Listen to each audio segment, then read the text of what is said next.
I want to start with your childhood. And what was little Bob Lazar like?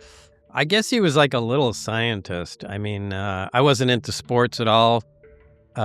Still aren't.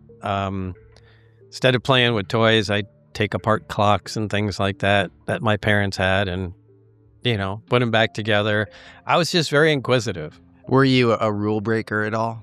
Yeah, for the most part. I really had a problem with authority. Uh-huh. So I really didn't matter if it was my parents or teachers, whatever, telling me what to do. I said, I just don't recognize your authority to tell me that I can't do what I'm doing. And that just seems to be part of my DNA. Yeah, it seems to be a running theme in your life. So the authority felt sort of arbitrary to you. It's like, why are you in a position to have any power? Right. You're not even, you really don't even understand what I'm up to. And, you're already trying to put the kibosh on it here. So, no, go away and leave me alone. Yeah. Did you have any interest in UFOs, aliens, anything like that as a kid? No. I thought that was all silly. Yeah. No, I was always into science and science fiction. When I was a little kid, I watched, I think, like 5 and 6. I watched that, the Super Marionation series like Fireball XL5 and Thunderbirds. And, they were all like marionette shows, but they're all space and cool and rockets and, this is all great. And, that's what. And then later on, Star Trek, science fiction, because it always looked like that it was just a prediction of the future to me. It didn't look like it was, stuff that was never going to come true. It just looked like eventually the stuff's going to happen. And for the most part, science fiction turns into science given enough time. Becomes science fact. Yeah.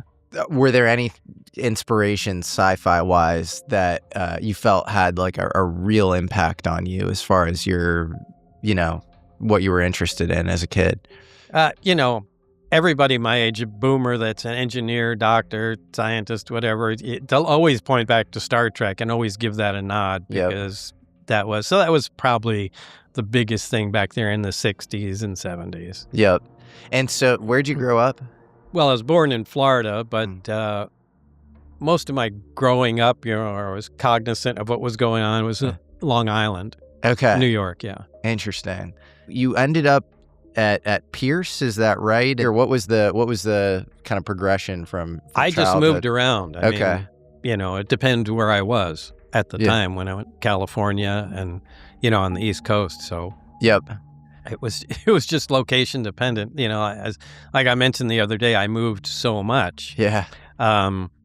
It was almost like a military family. Yeah, was it because your dad had jobs, then he was switching around, or what was going on? I really don't know what it was, but we were just always moving. Yeah, interesting. And always having to make new friends and whatnot. But I don't know. It was just the way it was. My father always did some weird things, had strange things up his sleeve. So I don't know what was going on. Yeah, I think there was some potentially shady stuff going on in the background. So interesting. Okay. Yeah. What did he do professionally, just like surface level? I know he had some connection to the mob at some point. I mean, he had like a food business, wholesale food business, that distributed food to grocery stores, all over the place. But there was... And it big connection to racehorses. I mean, I remember when I was a little kid of the, what do they call it? Harness racing, where they sit in a little sulky behind the horse, little 2-wheeled contraption. I remember those guys, the jockeys, riders, whatever you want to call them. But I remember... playing in the living room and hearing those guys deciding who's going to win the race and things of that sort. So, I mean, I knew that there were some shady things going on. So.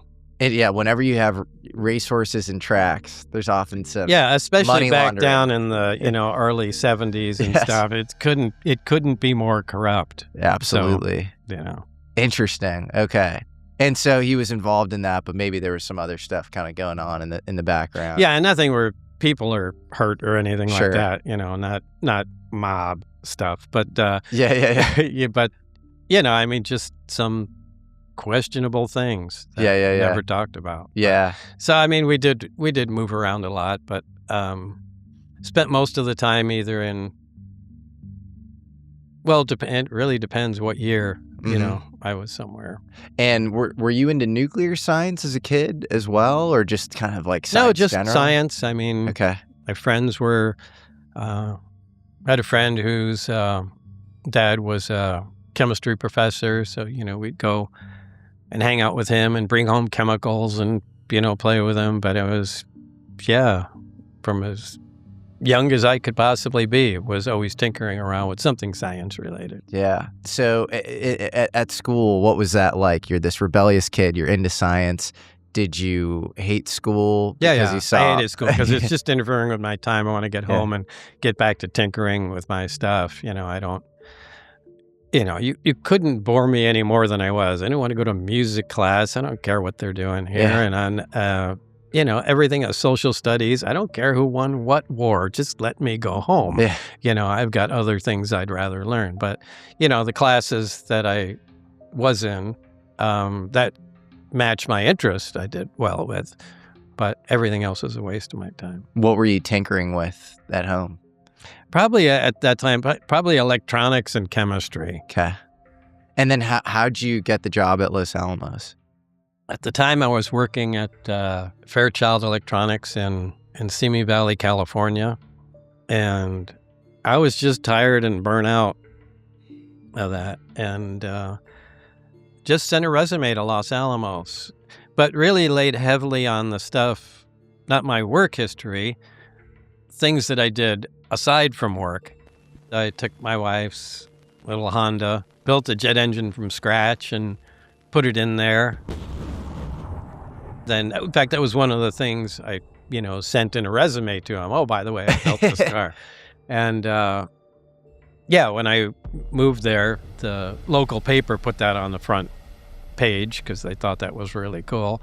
And that's why most people remember me at that time, because I drove it to work at Los Alamos. Yeah. In fact, they yelled at me for, you can't run the jet coming into the lab because it scares the shit out of everybody. How fast would the car go? 212. Jesus. Yeah. On that car, it's super dangerous. I would never do that. That's insane. Today. Yeah, but so you're putting like a Bugatti engine on a Honda Civic, and you're like, in a way, yeah. Unbelievable. It's silly, but you're stupider when you're in your 20s. Yeah. Well, what was your top speed? 212. Yours was 212. Yeah. You went 212. El Mirage Dry Lake in California. You're insane.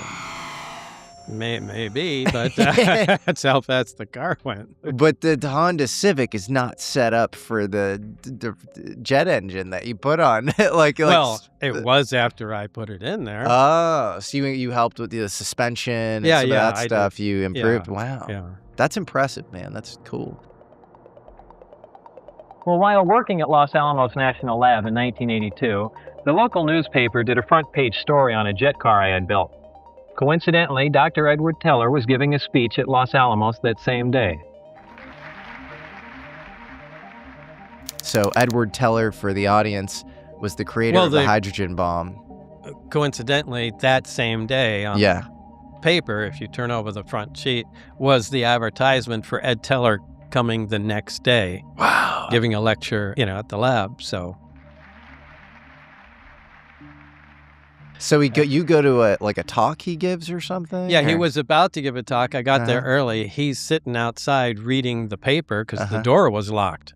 So I wanted to go super early too because I thought maybe it's going to be crowded or whatever. He's reading the front page of the paper or else I really didn't know how to go out and say anything. But I went, oh, it's the perfect segue. He's already reading about me. So I was like, hi, Ed, I'm the guy you're reading about there. What was Edward Teller like? He's a grumpy old man. That's just the only way I could describe him. Did he have any sort of distinct accent? Or of course, he has a look? distinct accent. Ed Teller, yeah. But thick Hungarian. He had giant eyebrows and yeah. I mean, he looked exactly like himself. Yeah. Fascinating. And so, what was the conversation like? Are you like, hey, that's me? And then what did he say? He said, well, that's fascinating, but I can't remember it verbatim, but he said, but it is grossly impractical. I said, yeah, it's not made to be a practical, mode of transportation. And then we only spoke for a short time, and then you can hear the door unclick, swing open, and a guy greeted him, oh, Mr. Teller. And so they brought him in. And, that was that. But as time went on, I made reference to that meeting when I sent him a resume after I had moved on from Los Alamos, and he remembered me, and that's who directed me to EG&G, how this all started to go to S4. Have you ever seen, there's a video of Edward Teller being questioned on his relationship with you? Yeah, it's really funny because first of all, he's being questioned on nuclear propulsion, and he doesn't want to get into it. It's very clear. And then he's questioned on you, and he has the exact same reaction. It is, in my opinion, not interesting. I don't intend to answer it. If you ask me that question on the camera, I will shut up. I will sit silent. You're not going to get an answer out of me on that. Okay. And if I ask you on camera if you know Bob Lazar, can you just say no? I will sit silently